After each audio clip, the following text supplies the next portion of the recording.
inkastoo aanu ahayn codsigii ugu horeeyay ee noociisa ee dowladda Israa'iil u soo gudbiso ururka midowga Afrika ayaa ku codsanayso in loo ogolaado inay yeelato xubin kormeer joogta ah oo ay ku yeelato gudaha qaaradda Afrika iyo kulanada midowga Afrika ay ku yeelanayaan dalalka kala duwan ee ka howlgalaan balse arrin la yaab leh ma uu ahayn kulankan markii lagu kala kacay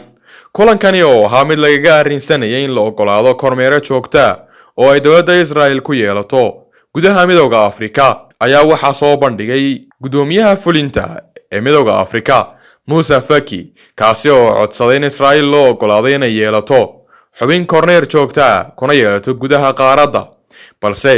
madaxdu inta badan waa ay ku kala qaybsameen iyagoo dawlado badani ka soo horjeestay wasiirka arrimaha dibadda ee dalka Algeria ayaa ku tilmaamay arrintaasi arrin laga xumaado isla mar ahaantaasina waxa uu sheegay in fool xumo tahay inay midowga Afrika soo dhaweysanayaan Israa'iil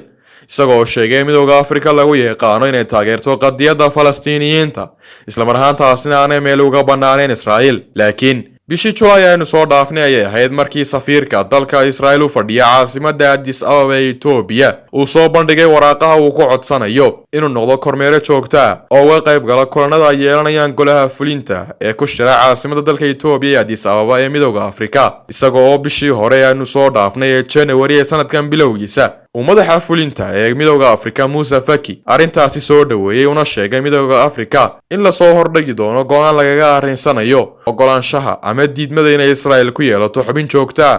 gudaha midowga Afrika balse dawlado badan oo qaarkood ay xiriir leeyihiin ayaa diiday arrintaasi waxaana ka mid ah dawladaha Suudaan, Masar iyo sidoo kale South Africa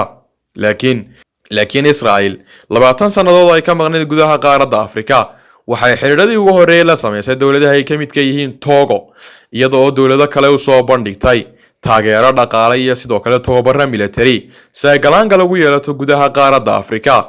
inkastoo Israa'iil aan rajo badan ka qabin ogolaanshaha arrintaasi